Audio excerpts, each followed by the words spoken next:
The day my daughter called me and said, "Mom, pack your bags. The house is being sold," I didn't cry. I didn't argue. I didn't do any of the things she expected me to do. I smiled. I was 67 years old. I had just buried my husband of 42 years, and for the first time in my entire adult life, I had a secret that was entirely, completely, beautifully mine. My daughter had no idea. My son had no idea.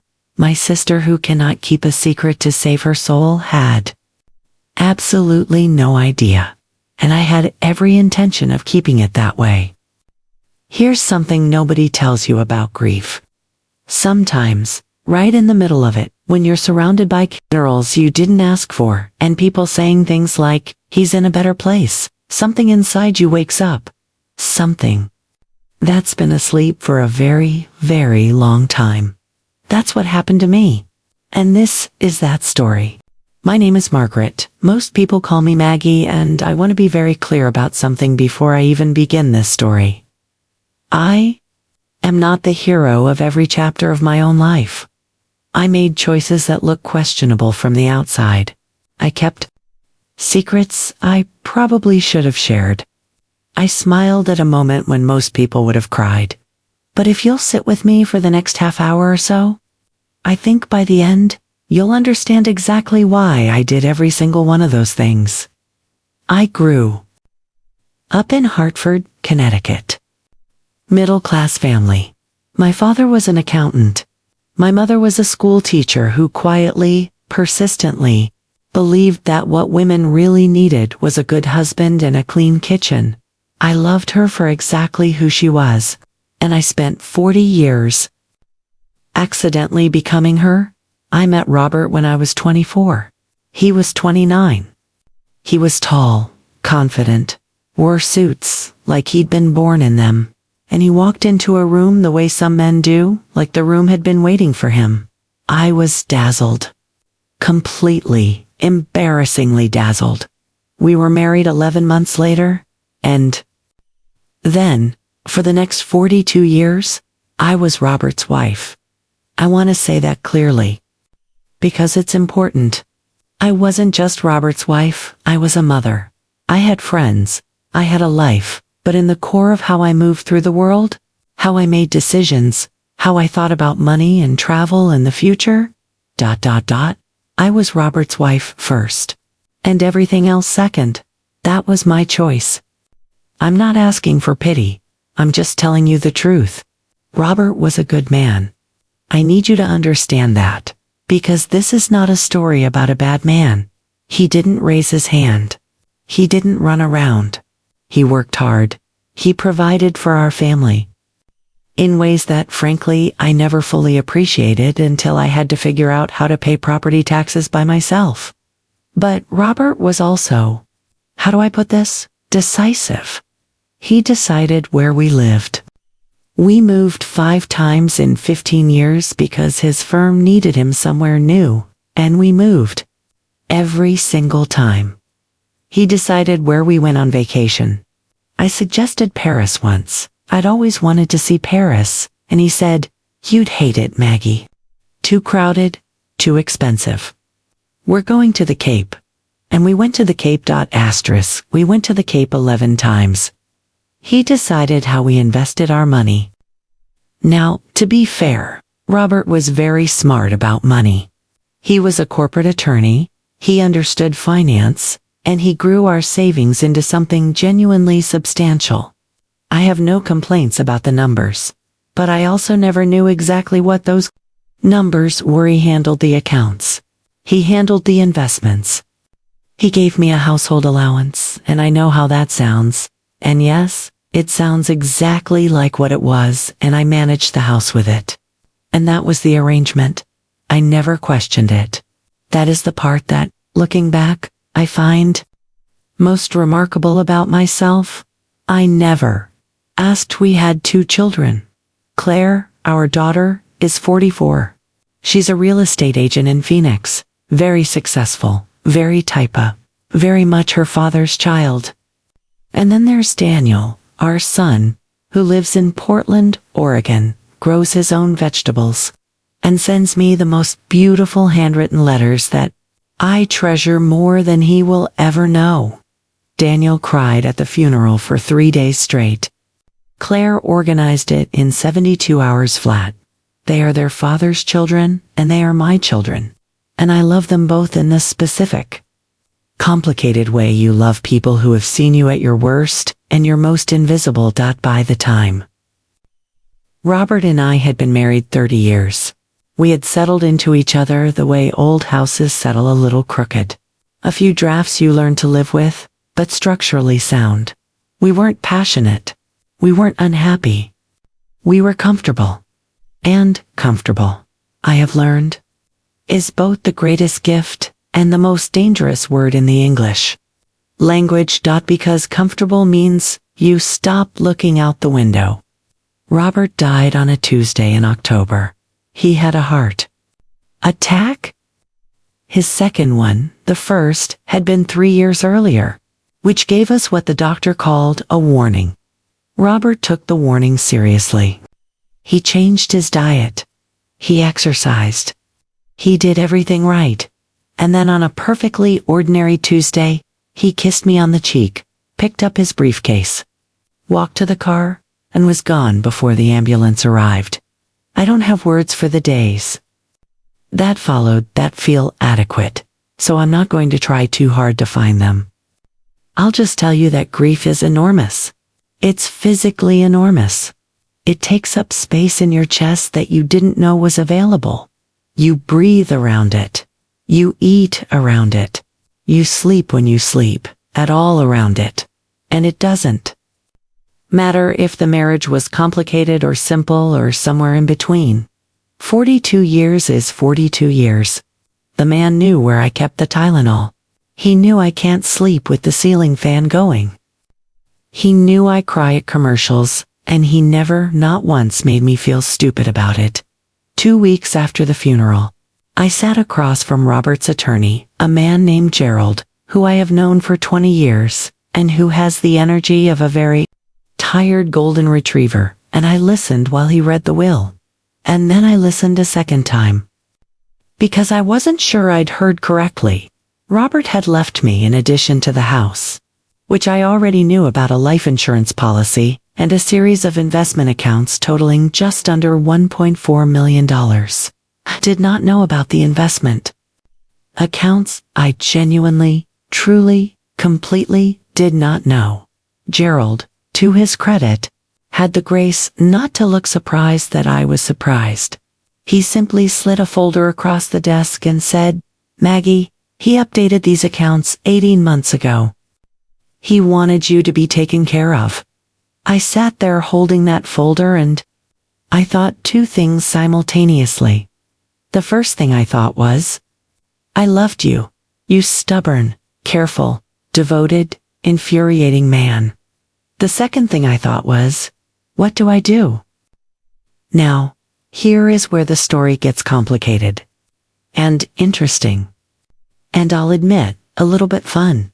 The week after the will reading, Claire drove in from Phoenix. Daniel took the train down from Portland.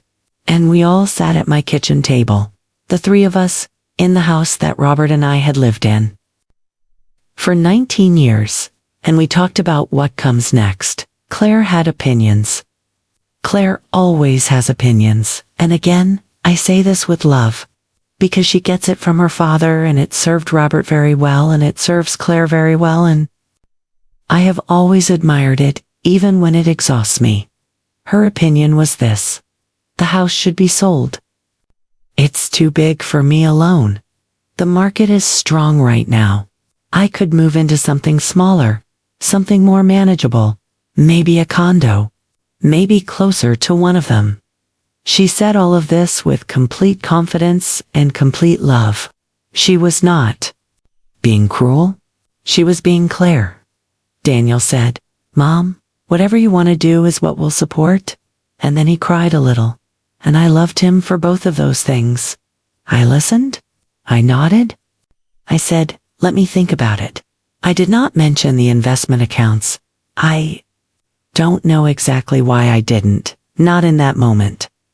Some instinct just told me to wait, to sit with it, to let the information be mine for a while before it became a conversation, a decision, a plan that other people had opinions about. And so I didn't say anything. The kids went home. I was alone in my too big house. And Gerald sent me login information for the investment accounts. And I sat at Robert's desk, which had always been Robert's desk. I had never once sat in that chair, and I opened a laptop and I looked at the numbers. And then something happened that I cannot fully explain. But I'm going to try. I started reading. I'd had a Google alert set for years. Mind you, years for a word that I never talked about, never acted on, never did anything practical with. Just quietly, privately followed. That word was Provence, because I had always wanted to go to the south of France. Since I was a girl reading books in Hartford, Connecticut, since before Robert and the Cape and the comfortable and the arranged finances, since before any of it. And on a Wednesday night in November, 43 days after my husband died, I booked a flight to Marseille. I told no one.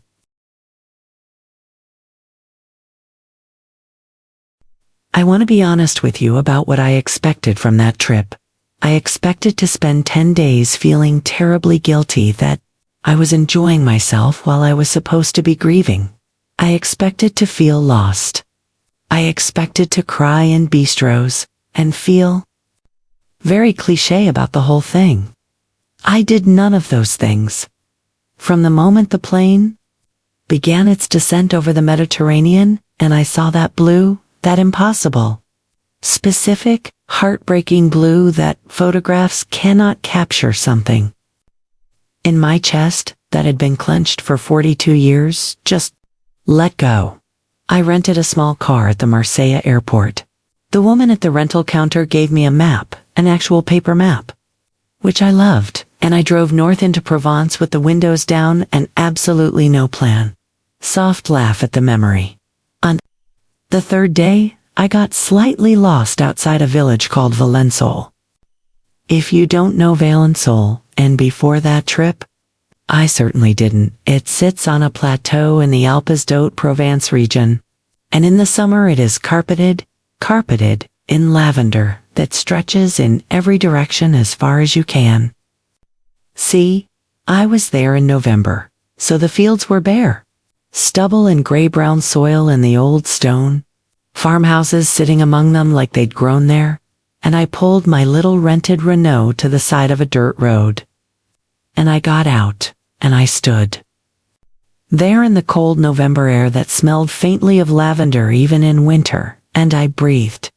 There was a sign in French and, below it, in English. It said, "Property for sale, 12 acres. Working farm." I stood in front of that sign for a long time. I took a photograph of it. I drove back to my hotel and I Googled the listing agent and I went to bed and I told myself I was being absolutely ridiculous. 3 days later, I called the agent. 2 weeks after that, I made an offer. 6 weeks after that, from my kitchen table in my too big American house, with the snow falling outside and a cup of tea going cold at my elbow, I wired a deposit on 12 acres of lavender farmland in the south of France, and I told absolutely no one. Not Daniel, not Claire, not my sister, not Gerald, not my book. Club friends who would have been simultaneously thrilled and horrified. Not a single living soul. Because here's the thing I understood in that moment. Perhaps for the first time in my adult life, I didn't need anyone's permission. I was 67 years old. I was a widow. I had a legal right to every dollar in those investment accounts, and I had just bought myself a lavender farm in France, and it was mine. Completely, entirely, astonishingly mine. Music swell. Short, B-roll suggestion. Valençol Plateau. Stone farmhouse exterior. Lavender fields at dusk. A woman's hand on an old iron gate. You're thinking one of several things. Either you're thinking, Maggie, you absolute legend. Or you're thinking, Maggie, you should have told your children. Or, and I suspect this is a fair number of you, you're thinking, wait, what about the house? What did Claire say? We're getting there. I promise we're getting there. But first, I want to say something to anyone watching this who is sitting in the middle of a chapter of their life that doesn't quite fit them anymore. Whether you just lost someone, or you're coming out of a long relationship, or the kids are grown and the house is quiet and you keep asking yourself now what and getting no good answer. The thing I learned in that Renault, on that dirt road, in front of that sign, is that the life you actually want has probably been waiting on the edges of the life you've been living. It doesn't announce itself. It doesn't come with permission slips. It just shows up looking like a sign on the side of a road that you almost didn't stop for. Pay attention. Okay, if you're still here, which, thank you. Genuinely, go ahead and hit that subscribe button. If you haven't already, because I have a lot more of this kind of story to share. And I don't want you to miss any of it. Now, let's talk about Claire. Claire called on a Thursday in March. I had, by this point, been the secret owner of a lavender farm in France for approximately 3 months. I had spoken to my property manager, a local man named Laurent, who has the patience of a saint and the communication style of a very busy medieval monk 3 or 4 times by email. The farmhouse needed work. The roof over the east wing had issues. 2 of the lavender fields needed to be retilled in spring. There were costs. I paid them from the investment accounts. Quietly, competently. I was managing my own money for the first time in my adult life, and I was, this will sound strange, but it's true, enjoying it. I was learning. I made a spreadsheet. Robert, who made spreadsheets the way other people breathe, would have been floored. So, Claire called. She had been patient by Claire's standards. Legendarily patient. But 3 months had passed since her initial suggestion about the house, and she wanted movement. She's a real estate agent. She thinks in market windows and listing deadlines in the spring buying season. She said, Mom, the spring market is perfect right now. If we list the house in the next 3 weeks, we can get top dollar. I've already talked to 2 agents in your area. You need to pack your bags. The house is being sold. And I sat in my kitchen, in that house where I'd lived for 19 years, where Robert's coffee mug was still in the cabinet because I hadn't had the heart to move it, and I listened to my daughter tell me to pack my bags, and I smiled. Asterisk, not a mean smile, not a gotcha smile, just the smile of a woman who, for the first time in a very long time, was 3 steps ahead of the conversation she was in, because my bags were, in fact, already packed. They were sitting in my bedroom closet. Partially packed. I'd been adding to them slowly over 2 weeks. My good walking shoes, my French dictionary, the linen blouses that I'd ordered online at 2 a.m. in a burst of absolute conviction, a photograph of Robert from our 2nd year of marriage, when he still had all his hair, and the world seemed wide open. Asterisk, my bags were packed, but not for a condo in Phoenix, not for a smaller, more manageable, appropriate future. My bags were packed for Valençol, Provence, France. For 12 acres of lavender, and an old stone farmhouse, and a roof that needed repairs, and a property manager named Laurent who communicated like a medieval monk. I cleared my throat. I said, Claire, sweetheart, I need to tell you something. I told her everything. About the investment accounts. About the flight to Marseille. About getting lost outside Valençol. About the sign. About standing in the November cold and feeling something open up inside my chest for the first time in decades. About the farm. The silence on Claire's end of the phone lasted, I counted 11 seconds. I know, because I was watching the clock on the microwave, and then she said, "Mom, you bought a farm in France." Not a question, just processing out loud. I said, "I did." She said, "By yourself?" I said, "Yes." Another pause. And this is the part that made me love my daughter more than I have at almost any point in her entire life. She laughed. Not the polished professional Claire laugh. The real one? The one I haven't heard since she was maybe 13 years old and we were watching a movie and something genuinely surprised her. She laughed and she said, "Oh my God, Daddy would have absolutely hated this." And I laughed too. And then I cried. And then we were both crying and laughing on the phone. And neither of us said anything for a little while. And it was one of the most honest conversations I think my daughter and I have ever had. Asterisk. She had questions. Many questions. Practical, Claire questions about finances and legality and whether I'd had the property inspected and what my plan was if something went wrong and was I sure about this. Was I truly sure? And I said, "Claire, I've been unsure my entire adult life. I think it's time to try the other thing." She came to visit in June. She brought her reading glasses and a legal pad, and she spent the first 2 days making lists and assessing things with the focused intensity of someone conducting a government audit, soft, fond, and on the third morning, she put down the legal pad. We walked out to the east field together in the early light, and the lavender was just beginning to bloom. The first lavender that was technically mine to watch bloom, and it was purple and silver, and the air smelled like something ancient and calming and completely right. And Claire stood beside me in that field and she said, "Okay, Mom, I get it. That was enough. That was everything.